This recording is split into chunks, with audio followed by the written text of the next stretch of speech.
Kenembile edlule uMpumili Dwaba washiya phansi emsebenzini wakhe wasungula ikhasi lakhe ku-YouTube.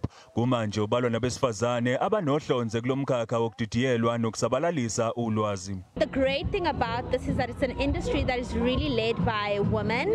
Women are the lead in the influencer marketing industry, and it's quite easy to get into it because all you have to do is just start creating and get on the right app. Emcimbini wokugubha usuku lwabesifazane esifundazweni, uNdunankulu uzibophezele ukweseka amabhizinisi embokodo.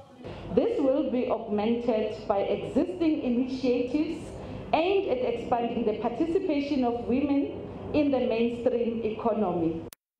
Duka kwe-COVID-19 akugcinanga nje ngokukahlameza amabhizinisi, kepha nezigameko zodlame oludlelana nobulili zinyukile.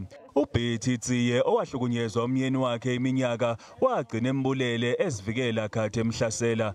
Ngeshwa kubukeka sengathi ishobolo lokuhlukunyezwa linayo ishaqa. My husband was abusing me until I decided said no, it's enough, but I've acted in a wrong way whereby I've ended up behind bars. So it's to me it's like a pandemic. That's why 2 weeks back my boyfriend strangled me. So I said, you know what, this thing is following me. It must come to an end. So that's why I said to the women out there, if your relationship is toxic, just walk away.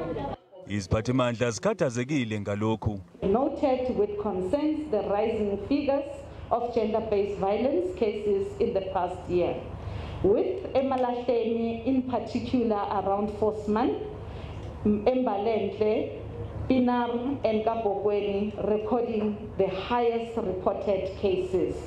UNdunankulu bese nxusa izinhlangano eziqapha ubugebengu emphakathini kuba zilwisane nesihlava sokuhlukumeza okweyamene nobulili. Wabalula nokuthi bazoqala ukwethula izifundo ze-GBV ezikoleni ukuqeda lesi hlava.